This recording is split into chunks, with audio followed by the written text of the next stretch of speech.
I guess now I know why Mom didn't like me playing with the music box.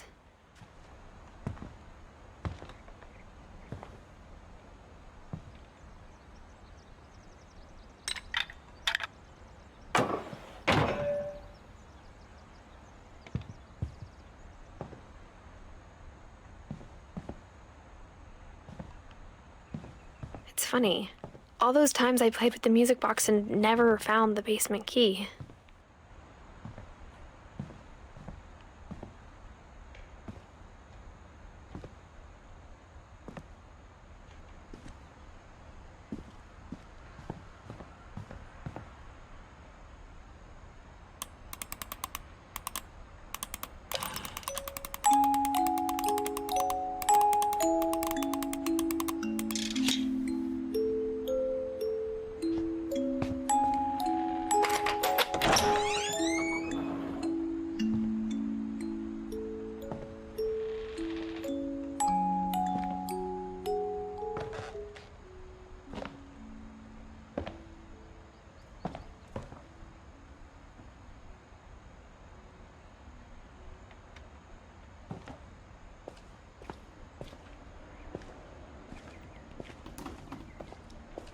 Mom said the basement was off limits, unless I wanted another tetanus shot.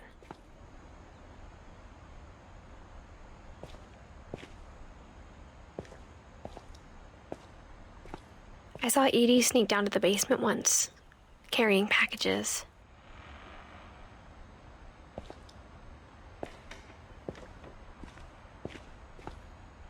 I thought maybe she was hiding presents.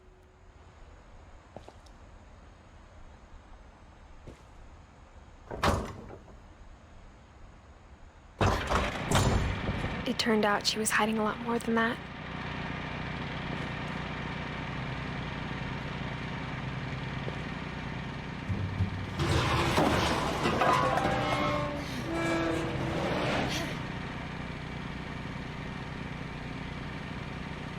I remember asking Mom once about where Walter had gone.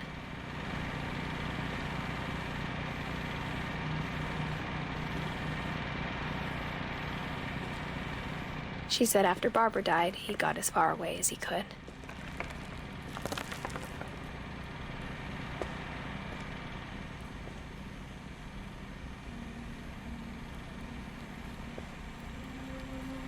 If there's a pattern in all these stories,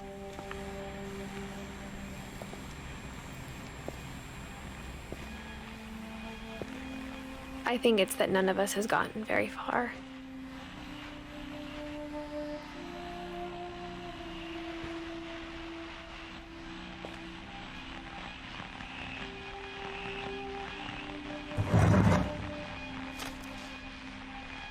Goodbye, everyone.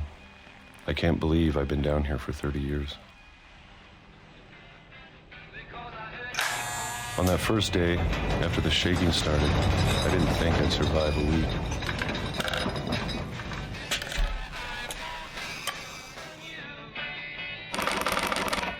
But after a few days, I settled into a routine. That's what kept me sane.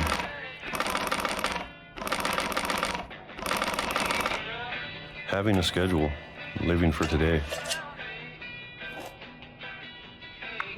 I always expected to be dead tomorrow. But if you wait long enough, you get used to anything.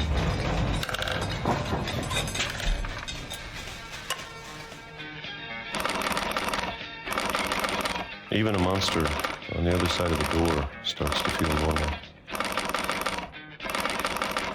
Almost friendly.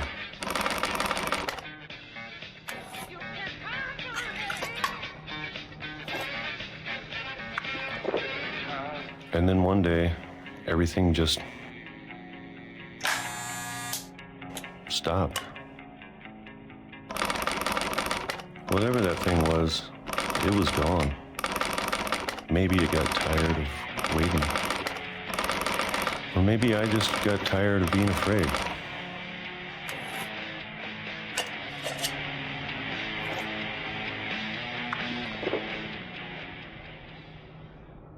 It's been a week now, the longest in 30 years. I'm done waiting. I have to leave. Well, I still can.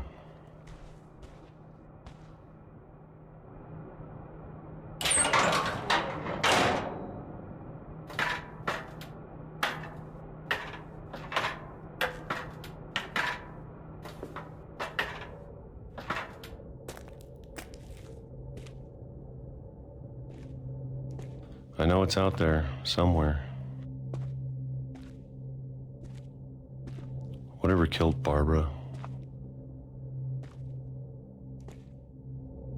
and Molly and Calvin. Maybe this is all a mistake. But I need to stop living the same day, even if it kills me.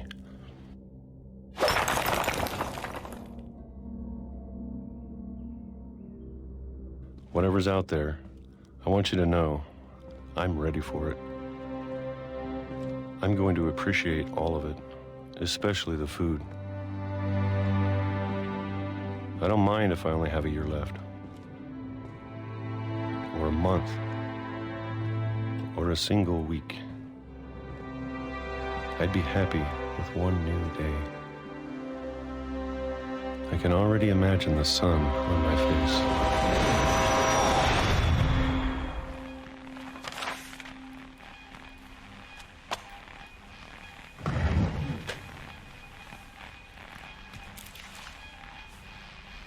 Walter died when I was 6. I can't believe my mom never told me he was down here.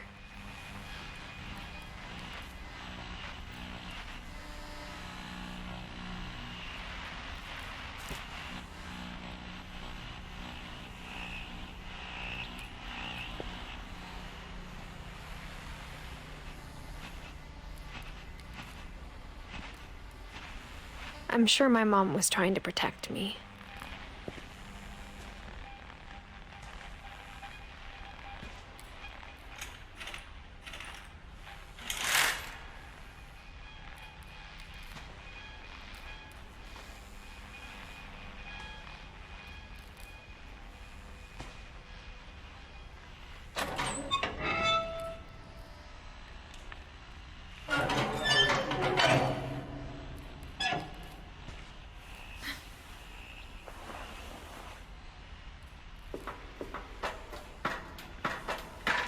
Maybe she was afraid I'd end up like Walter. But if she never told me about an uncle under the house, I can only imagine what else she was hiding.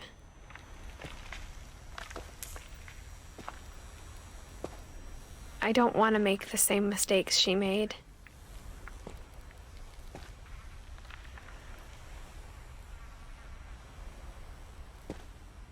Trying to bury something that's still alive.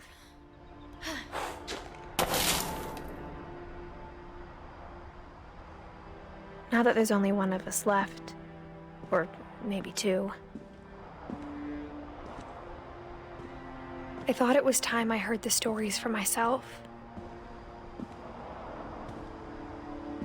and found out what happened to everyone else.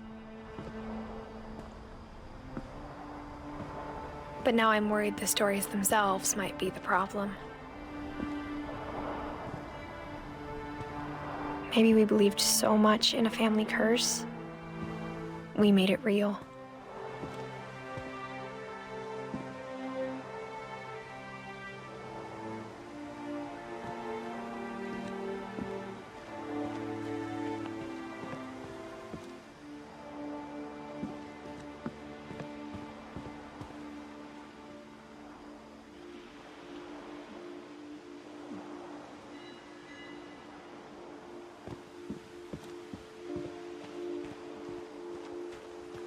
I don't know if I should even be writing this.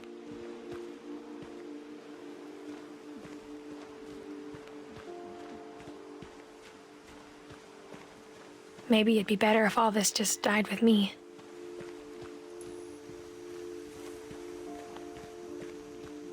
But But I thought you should know about your family.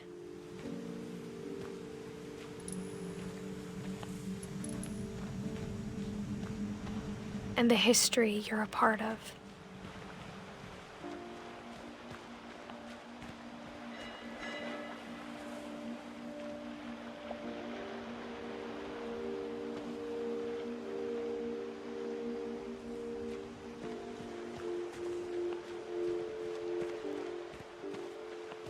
Though to be honest, I feel as lost as you probably do right now.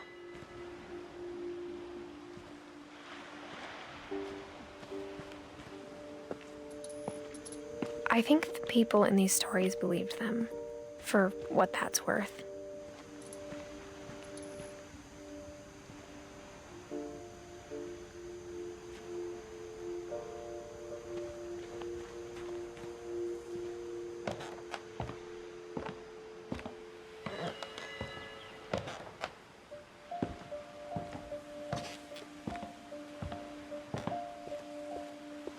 And when you look at the house, that history of imagination and stubbornness and madness,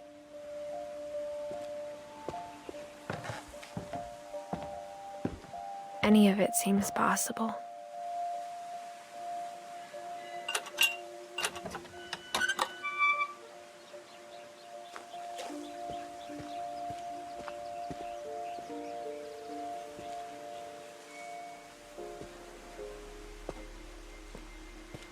I think we've been surrounded by death for so long, we've just gotten used to it.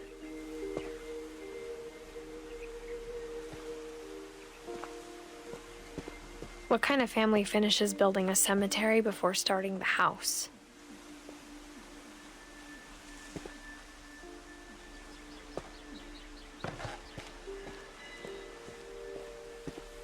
It's embarrassing for me to admit this, but the pet cemetery made me more uncomfortable than the human one. 3 of the gerbils were mine, and 2 had been my fault.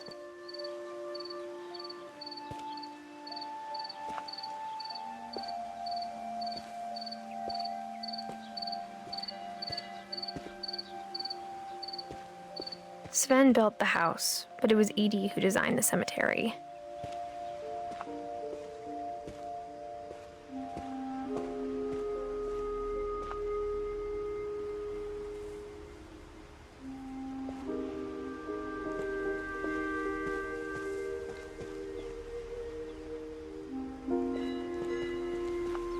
I'm sure Odin's monument had been Edi's idea.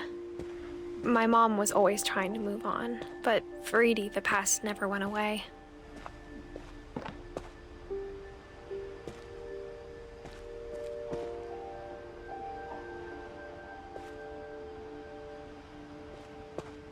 She could see it poking out of the water at low tide.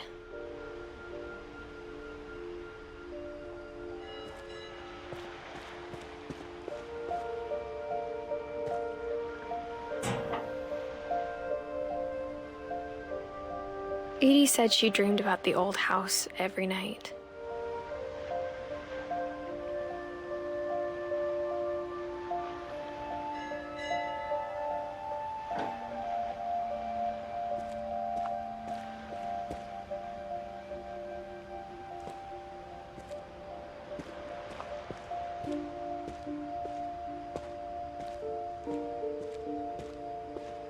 Edi's side was always easier for me to understand.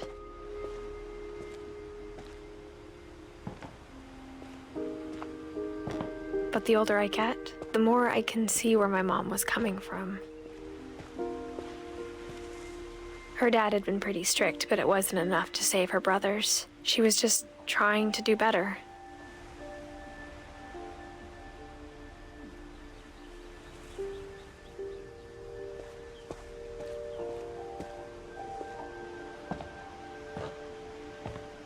She lost 2 of her brothers, just like I did.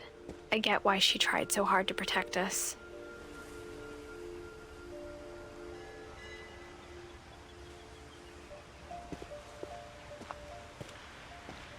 We never found Milton's body, so my mom insisted we were putting up a monument, not a tombstone.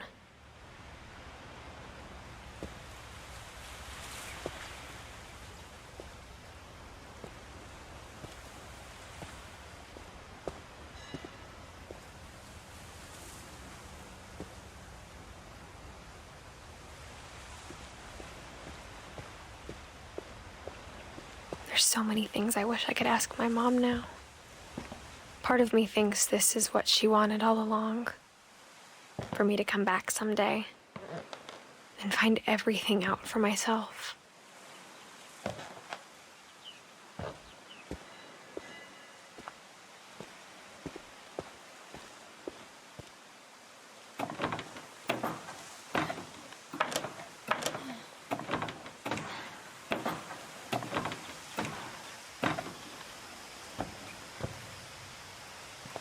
But looking back on it now,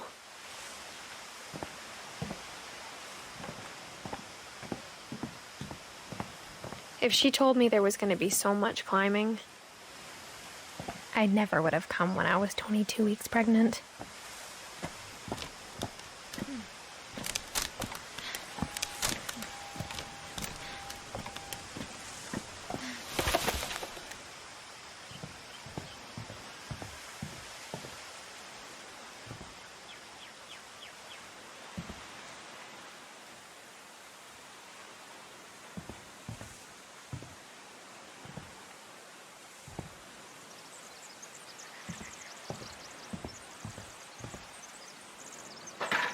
I never met Grandpa Sam, but I think he and my mom had a lot in common.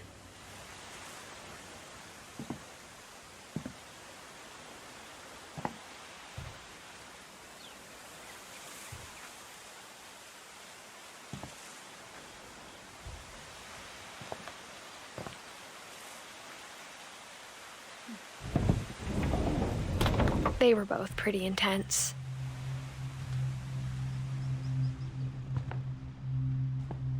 Instead of hiding from death, Sam seemed to go out of his way to meet it.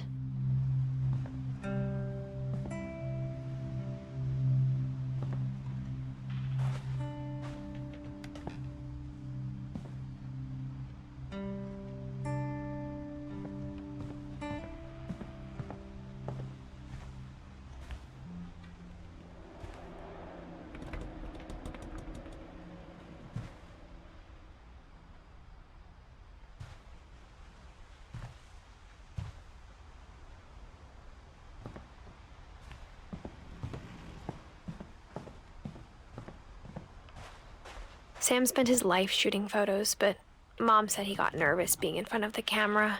I guess we're all afraid of something.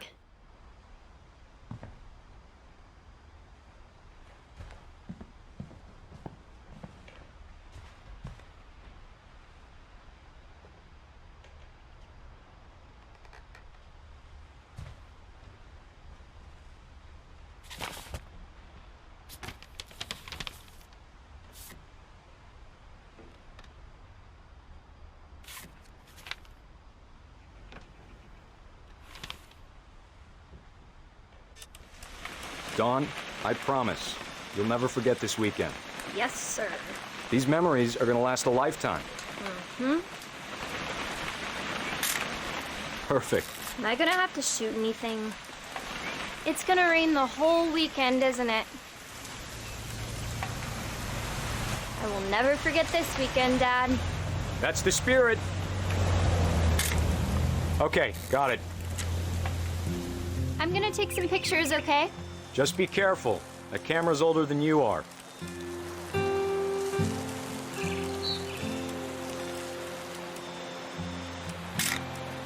Aw. You're right, Dad. It's starting to clear up. Still freezing, though. Definitely should not have drunk all that coffee.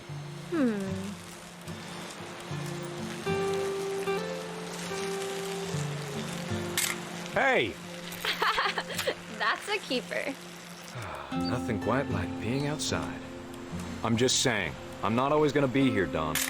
You'll need to remember this stuff, if you want to survive. I'll be fine, Dad. You know who else thought he was gonna be fine? Some guy who died. Dawn, I'm being serious. I know, Dad. You're always serious. Doesn't being out here make you want to chill out? Well, to tell you the truth, I haven't been out here in 20 years.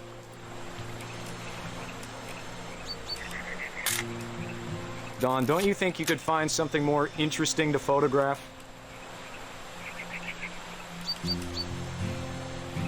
Dad! Good eyes, Dawn.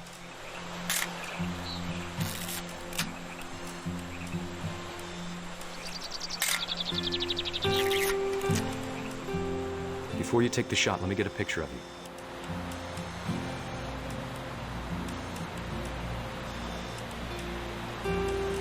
Dad, I... Just breathe. Let me get behind you. Do I have to do this? Dawn, you don't have to do anything. But if you want to survive, you'll need to be strong. Great shot, Dawn!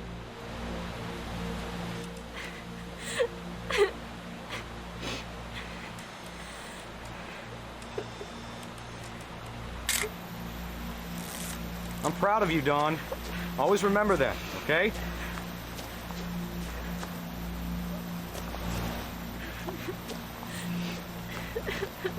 Dad, it's twitching. I think That's it's totally normal, Dawn. Just focus on the camera. Try not to think about... Dad!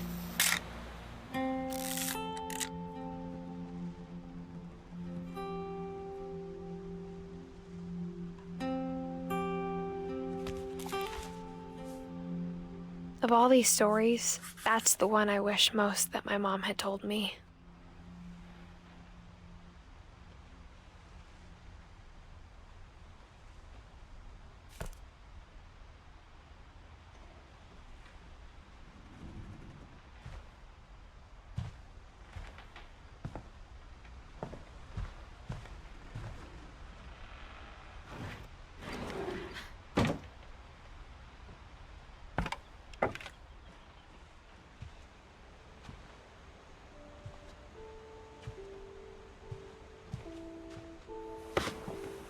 After Sam died, my mom and Edie got really close. They'd both lost a lot.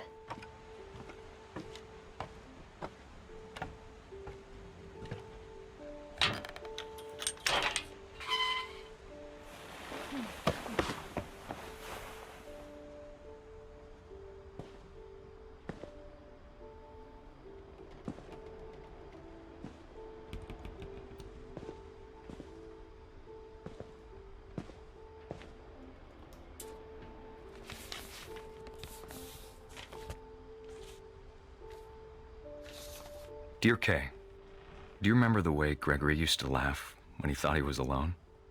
Like something funny was happening, but only he could see it. I think he saw things the rest of us don't.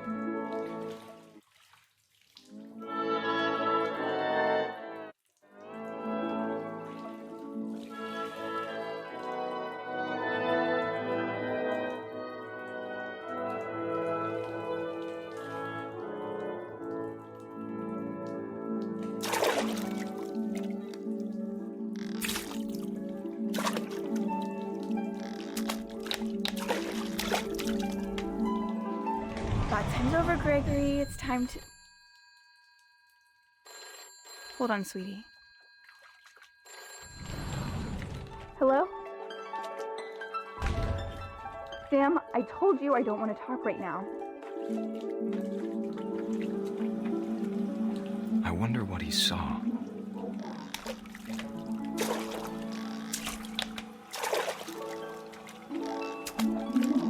What his world was like.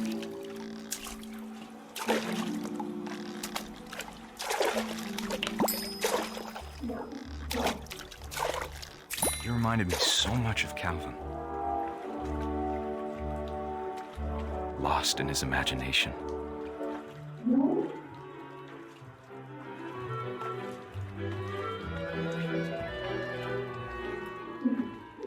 Whatever it was he saw, it sure made him happy.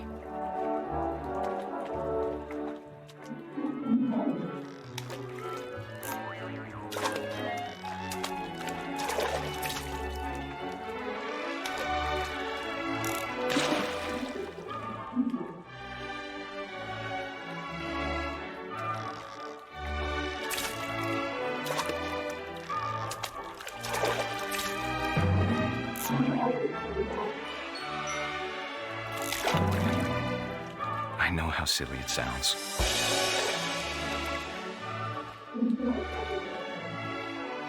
That I worried about a baby being too happy.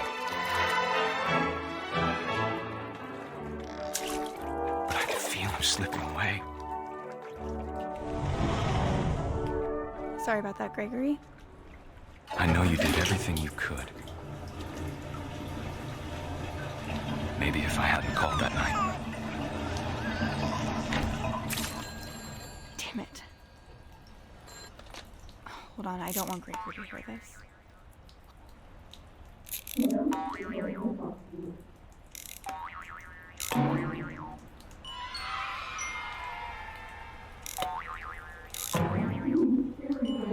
I wish he could have told us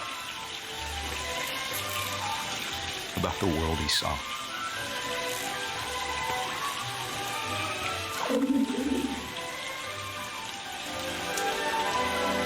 Hey, there's so much I don't understand about Gregory, about everything.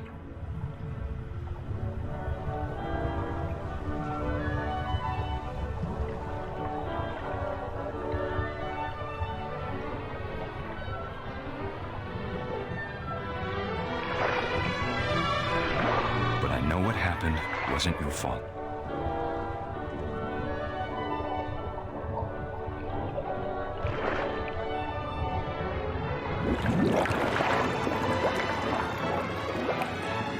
I'm sure he's happy. And he'd want you to be happy too. Good luck, Kay. Love, Sam.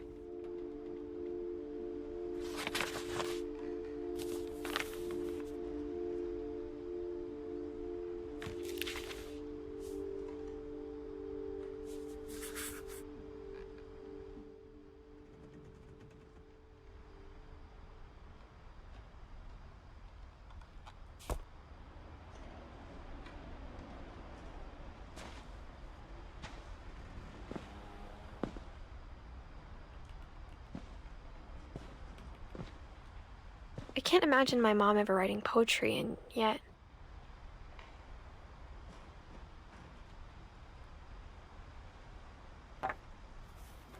A poem for Gus, who always said the wedding was a bad idea.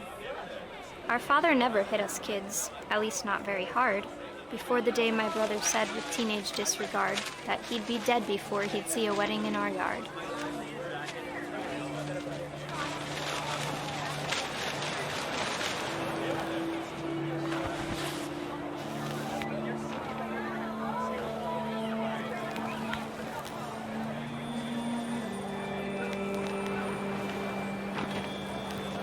My father made him come, of course, but Gus stood far apart, just flew his kite and bottled up the storm inside his heart.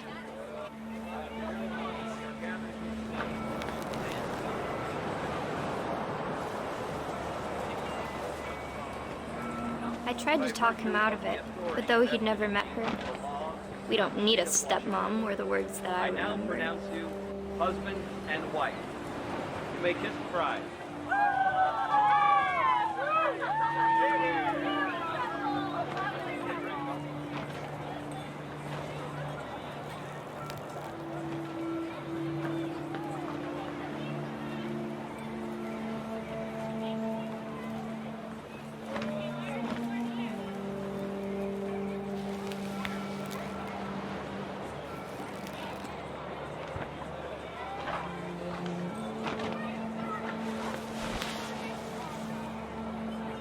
When the time for photos came, Dad ordered him to come here.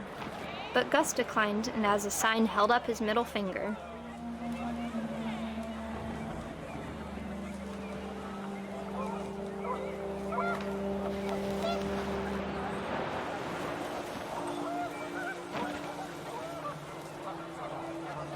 The wind picked up and panicked geese appeared and quickly went. But all the humans did that day was go inside the tent.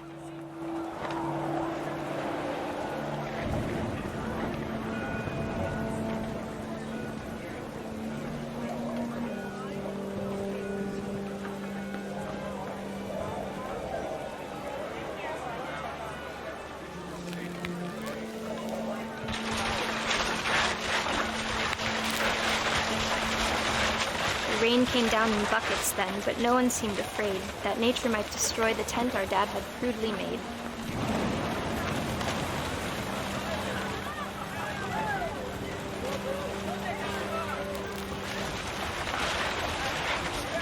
thunder sounded much too close and full of angry power. But all my father said to this was, "Make the music louder."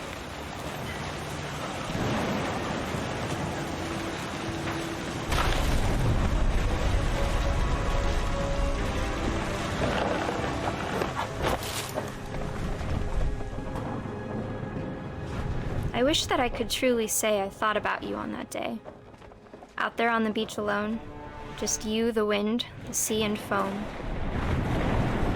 But I didn't, until we found you.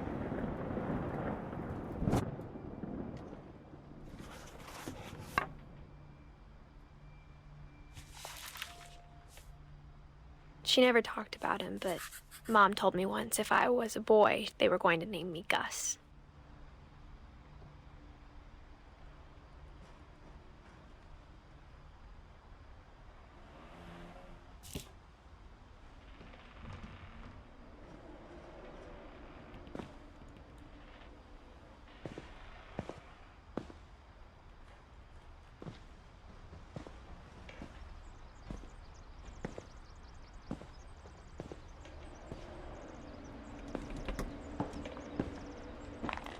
My mom moved up to the loft after her brothers died.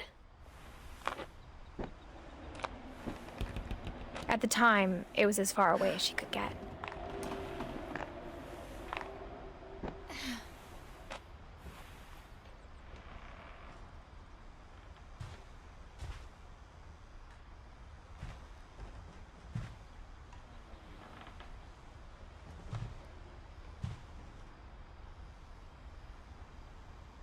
Religion was another thing my mom never talked about, but I think it helped her a lot after her dad died.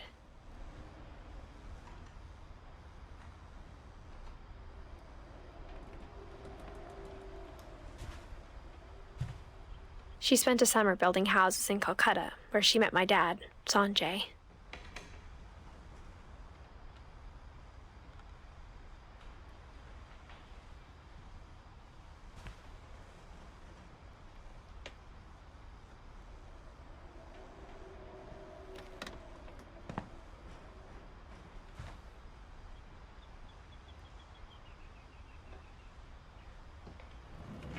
My mom moved to India a week after graduation and got a job teaching English.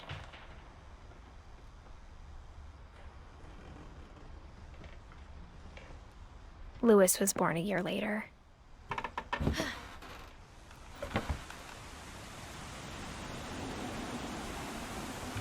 When my dad died, I don't think Mom knew where else to go.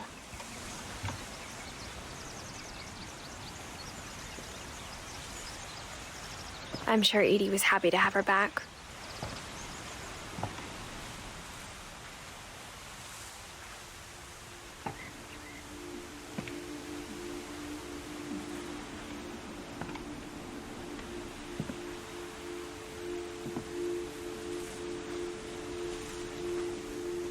The house had to get a little bigger, but Edie was used to that.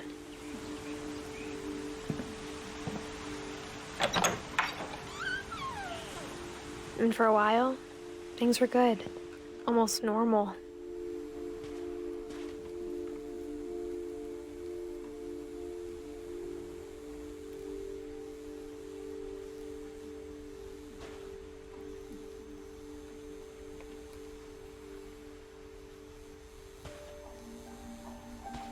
But it didn't last.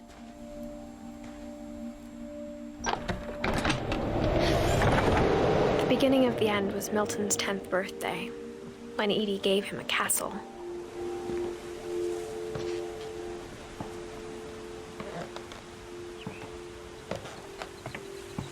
After Milton disappeared, the only thing he left behind was a room full of paintings.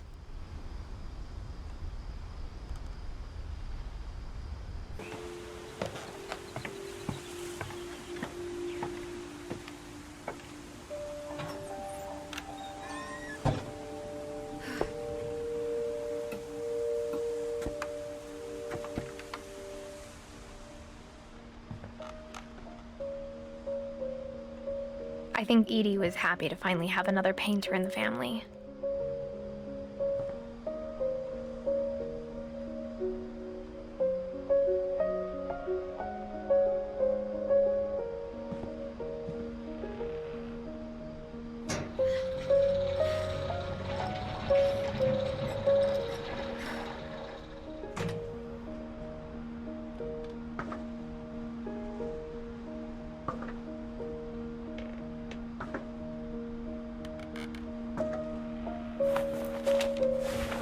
Milton Finch in The Magic Paintbrush.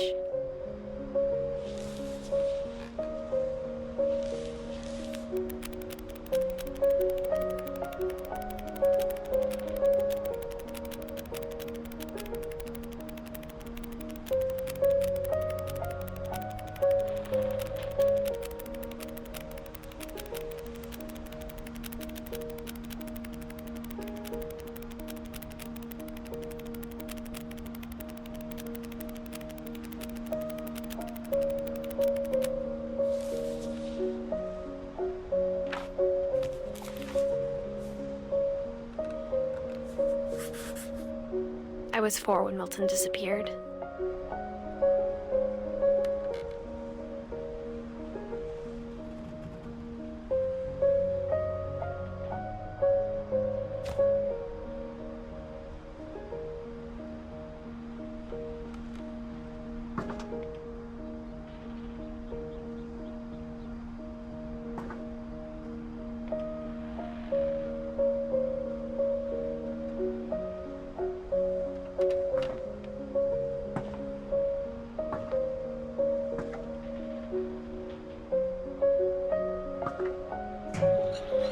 Mom spent months searching for my brother. Then she sealed the doors.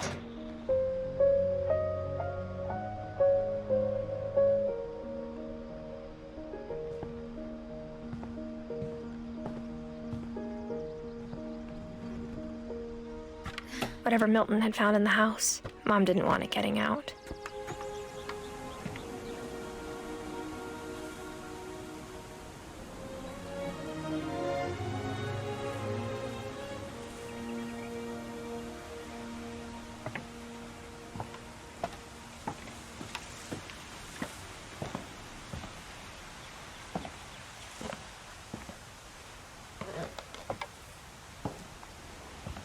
Mom definitely blamed Edie, but I think Lewis blamed himself.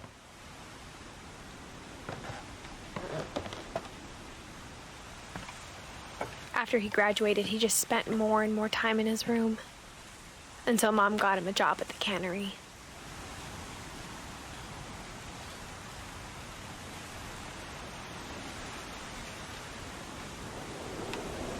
Everyone always told me to stay out of Lewis's room. Except Lewis.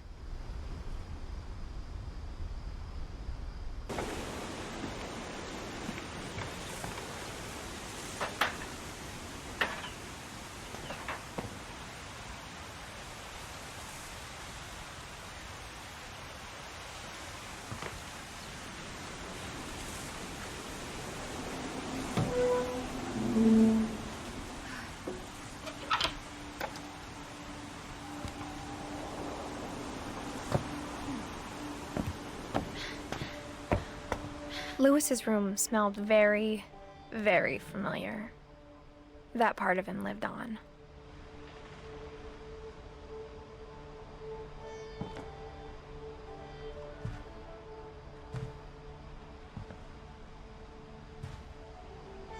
Lewis and I spent a lot of time playing games together, but he was surprisingly bad at them. He died a lot.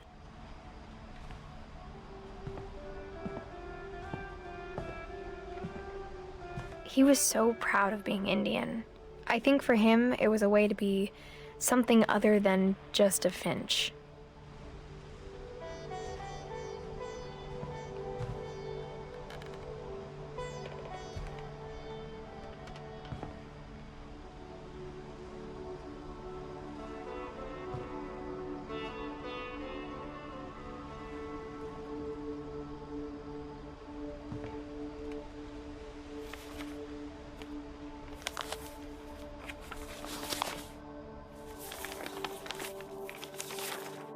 Dear Mrs. Finch, as Lewis's psychiatrist, I can understand your desire for an explanation.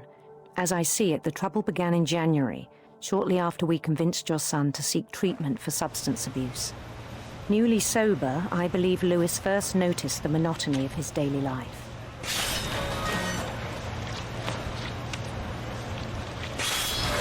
He kept working at the cannery, but he withdrew part of himself. In our sessions, I saw the same behavior. his mind began to wander. I asked him to describe it. He said he started small, imagining a labyrinth. He'd feel his way about. Then something moved. Bats. And toads. And things that have not names. He knew it was all in his head.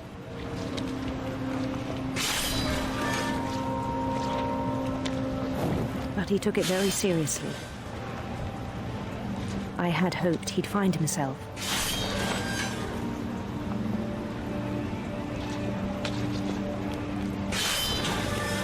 But he found something more. I worried about him then. Daydreaming at the cannery. I spoke with his boss. But he said Lewis had become a model employee. Methodical, tireless, focused. Like a whole new Lewis. So I let him go on.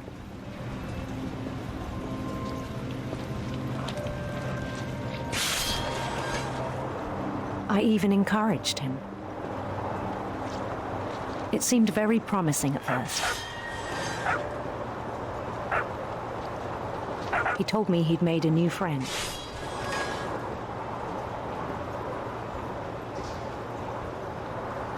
On the edge of a city he named Lewis Topia. He built the city up slowly, brick by brick. Then he made musicians.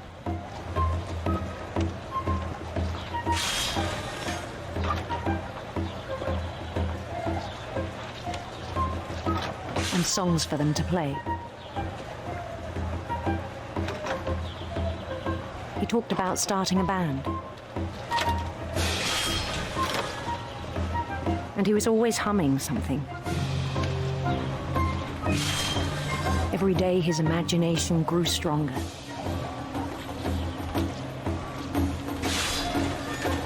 He no longer spoke at the cannery. But his chopping was as reliable as ever. Then one day it struck him that all the cheering crowds, even the stones under his feet, were all in his imagination. So he could do whatever he wished.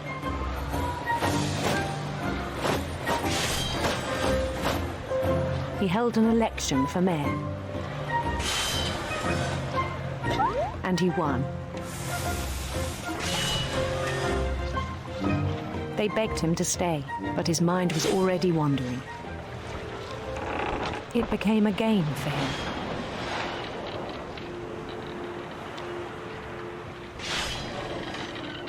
He'd conquer a city, then immediately push on. New Louisville.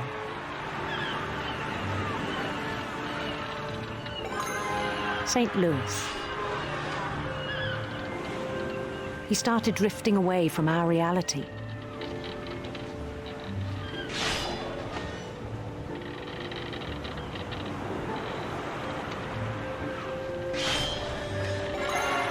Minneapolis. Until one day he forgot to go home from the cannery. Even as his mother pleaded with him, part of Lewis kept sailing on.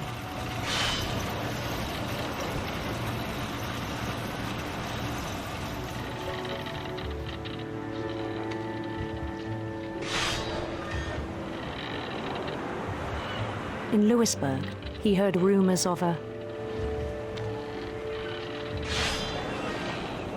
handsome queen.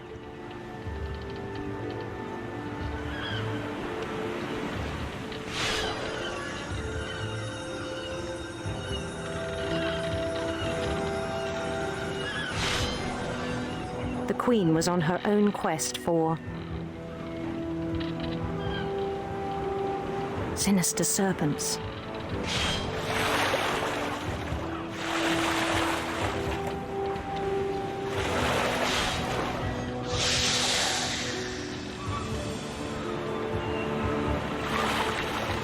He followed the sound of her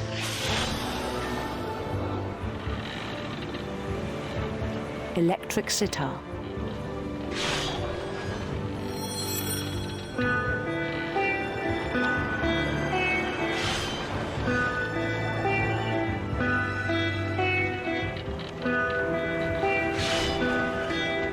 His chase led him to a golden palace east of the sun and west of the moon. Even then, his logic remained sound. He knew the world was all in his imagination.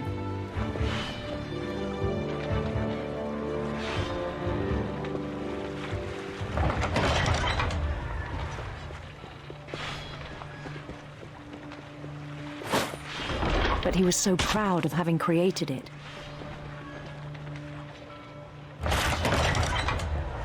In his own eyes, he'd become something greater than a king.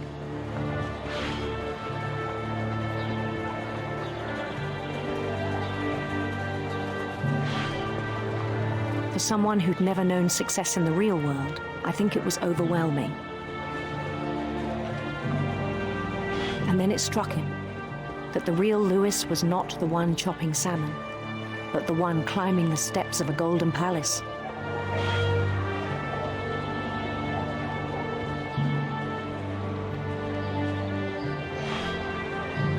My imagination is as real as my body, he told me. It was hard to argue with him.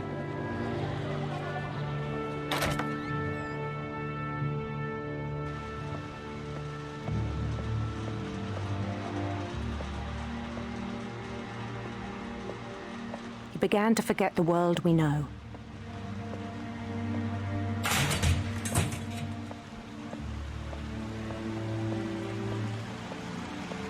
I think it pained him to remember Lewis, the cannery worker.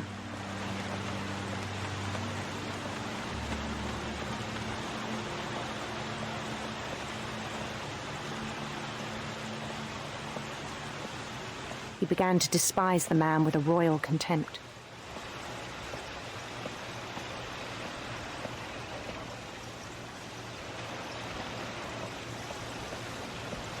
I still thought I could save him. Even after he said he was being crowned king over all the lands of wonder.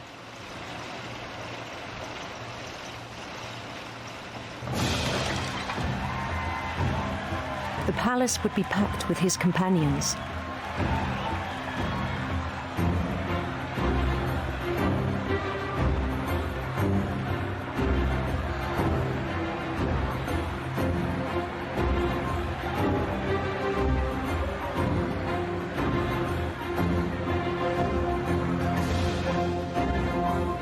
Including the wise Calico who'd insisted on advising him.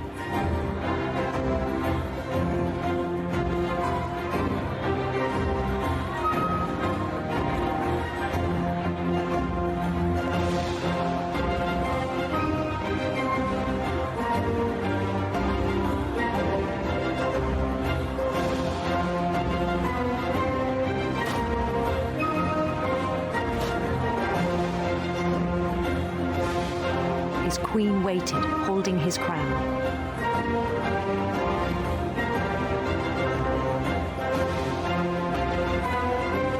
There was only one thing left to do.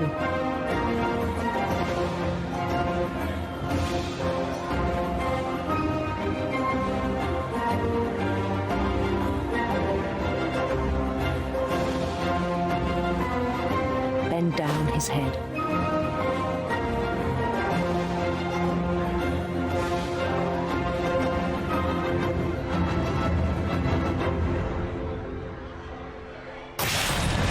The rest I think you know. Mrs. Finch, your son was a kind man who will be missed by all of us who knew him.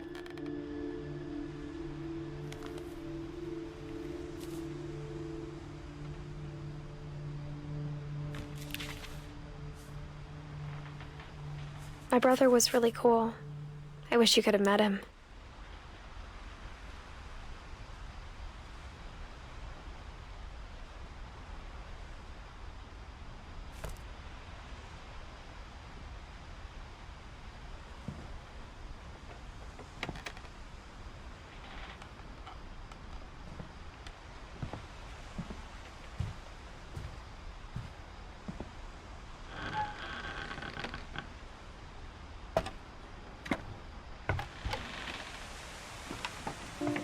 On the way back from Lewis's funeral, my mom told me to start packing. She waited until the day before we left to tell Edie. I'm not sure if she wanted to make it easier or harder.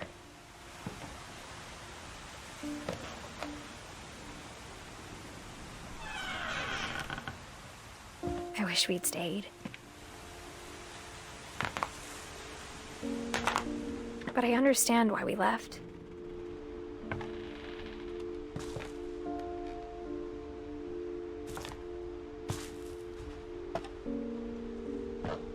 My mom ended up leaving everything behind.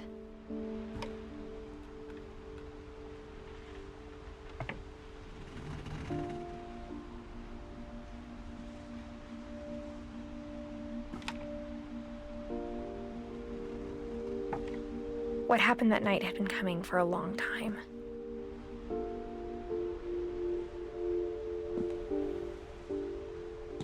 Maybe it should have come sooner.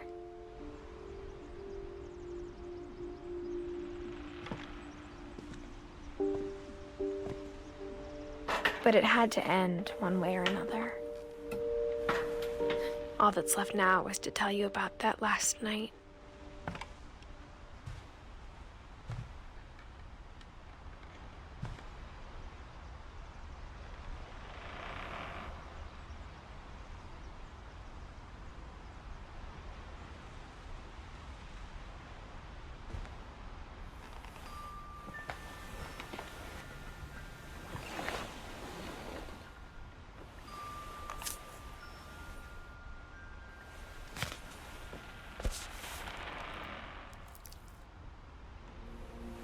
That whole last day, Edie just watched us pack and didn't say a word.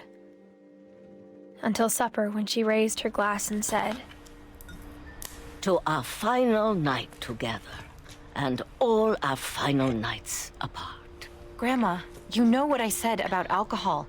Some of your medications are very Edith, specific. I left a present for you in the hallway. Why don't you go open it? The grown-ups have to argue now. I'm sorry, you're right. We're all leaving tomorrow. Let's just enjoy our last... I'm not leaving. Edith, you're excused.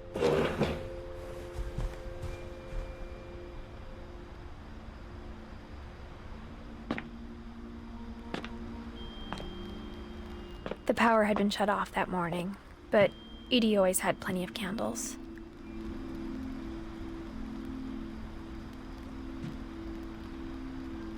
When my mom sealed the library, I don't think she knew about the other entrance.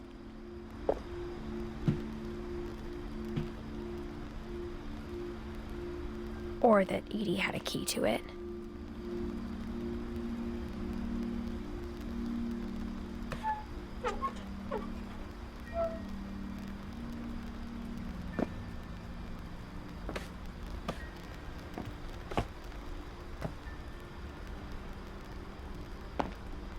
That thing you're afraid of isn't going to end when you leave the house. Edith has a right to know these stories. My children are dead because of your stories. I think it's best if Edith and I leave tonight.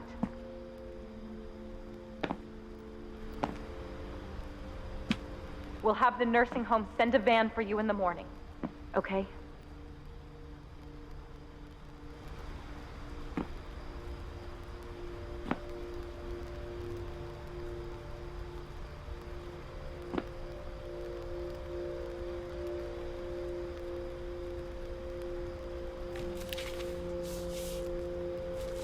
Dear Edith, there's so many stories I wish I could tell you, but there's only time for one. This is about what happened on the night you were born. That night, the tide went way, way out.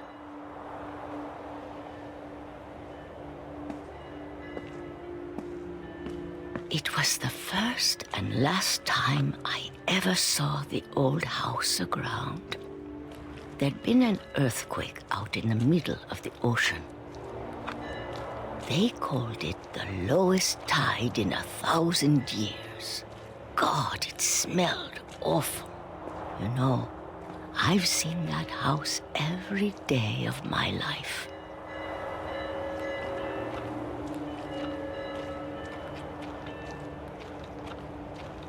But I never thought I'd go back to it. When the fog rolled in, I lost my way.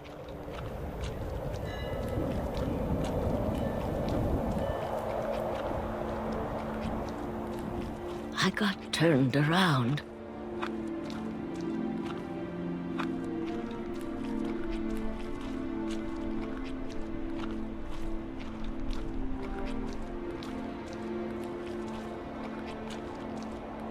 I started seeing things.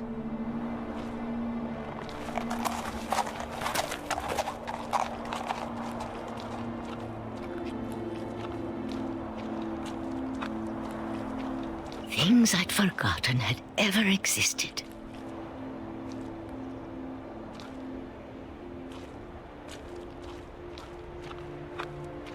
But when I saw them, they felt like old friends.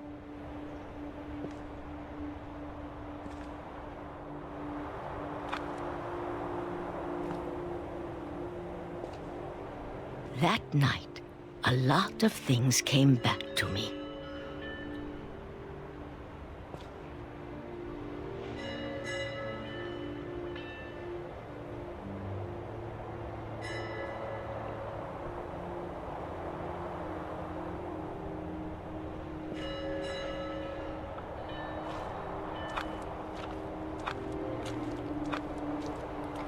Or maybe I came back to them.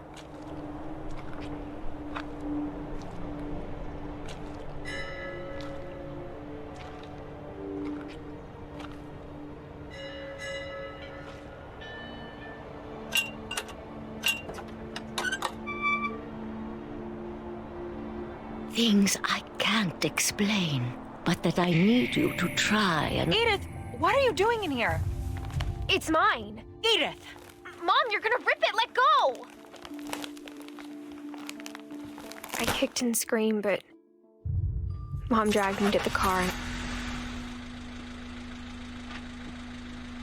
I never saw Great-Grandma Edie again. The next morning, the van came to pick her up, but she was already gone.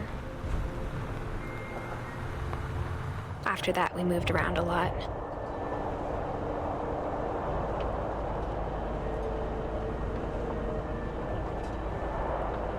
We both tried to make the best of it.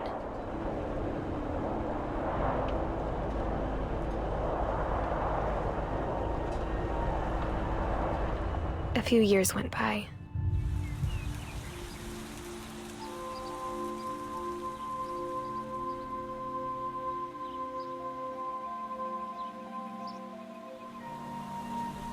My mom didn't like to talk about it.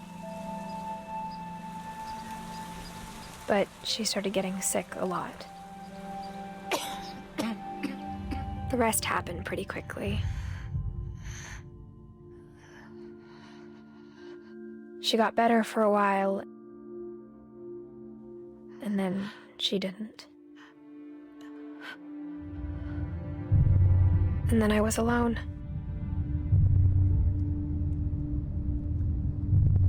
The last Finch left alive.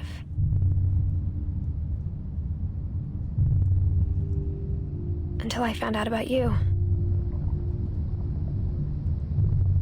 I'm still not sure what to tell you about all this. If we lived forever, maybe we'd have time to understand things. But as it is, I think the best we can do is try to open our eyes. And appreciate how strange and brief all of this is.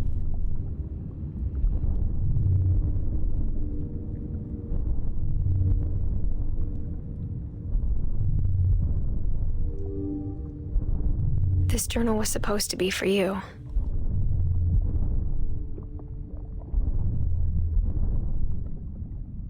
But now I hope you'll never see it. I just want to meet you.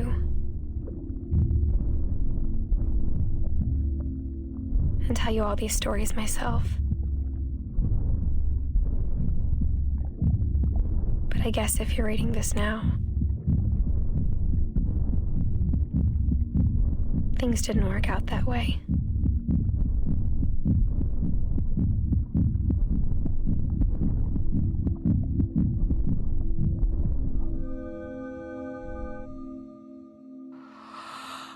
This is where your story begins. I'm sorry I won't be there to see it. It's a lot to ask, but I don't want you to be sad that I'm gone.